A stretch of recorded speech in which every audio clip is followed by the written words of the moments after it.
If you're new to Photoshop or you're something of a casual user, then you might find it helpful to get a sense of what a top-of-the-line, state-of-the-art image editor can pull off. In other words, you'd like to know what Photoshop can do, which is why I created this first chapter, a little thing that I like to call What Photoshop Can Do, coincidentally enough. And now, normally throughout this series, I'm going to encourage you to work along with me so that you gain real-world hands-on experience, that wonderful tactile experience that's going to stick in your mind. However, throughout this chapter, I'd like you to just sit back, relax, and watch me work. Because I'm going to be introducing you to a whole slew of topics that we're going to explore in more detail later. So don't you worry, you're going to know everything about the program before we're done with this series. Now, if for some reason you do want to follow along with me, I do provide the images for you. As I say, that's not something I'm encouraging you to do, but still, the images are here. If you go into the exercise files folder, you'll find a subfolder called do1 Hello Photoshop.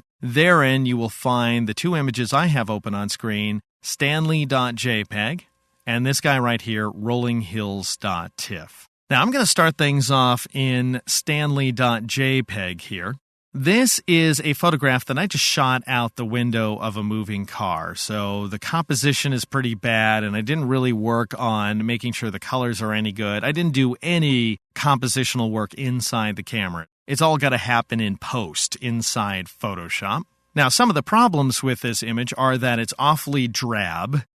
It sort of shows off the worst of Colorado in the winter when things are nice and dry and it looks like the whole thing's going to catch on fire and we have all these deciduous trees that have lost their deciduosity and things just look kind of grim and the hotel's really far back there and it doesn't look scary.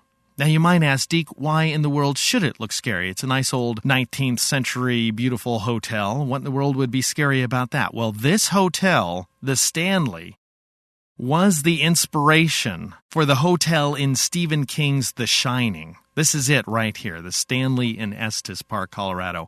The thing is, if you're familiar with The Shining, you know that the hotel was situated in the mountains, of course, but more like way back here in the mountains, way deep in the mountains where it was snowing continuously, and they were just miles and miles and miles away from civilization. Whereas the Stanley itself was actually pretty close to civilization, so if Shelley Duvall was running away from her crazed husband, Jack Nicholson, in the movie, she could just run over here to the Safeway, probably. And if it were closed, maybe she could go to the KFC and see what was happening there.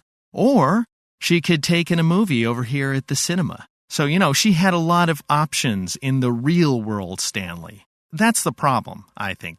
That's why this hotel needs to look so much scarier. So this is what we're going to be doing throughout this project inside of this chapter. We're going to be taking this photograph right here, this very drab photograph. We're going to be making it brighter, more vivid, more interesting, and we're going to be improving the composition, of course, and we're going to be making it look way, way, way scarier and more remote by adding this image right here. Now, this image I shot just a few miles away from the Stanley in Rocky Mountain National Park, these rolling hills with this fog in the background. We're going to take these rolling hills, we're going to composite them in front of all these buildings here so the Stanley looks like it's by itself in this remote, isolated world, which is, of course, very scary. All right, and we're going to be doing that, lo and behold, starting in the very next exercise. Dum, dum, dum.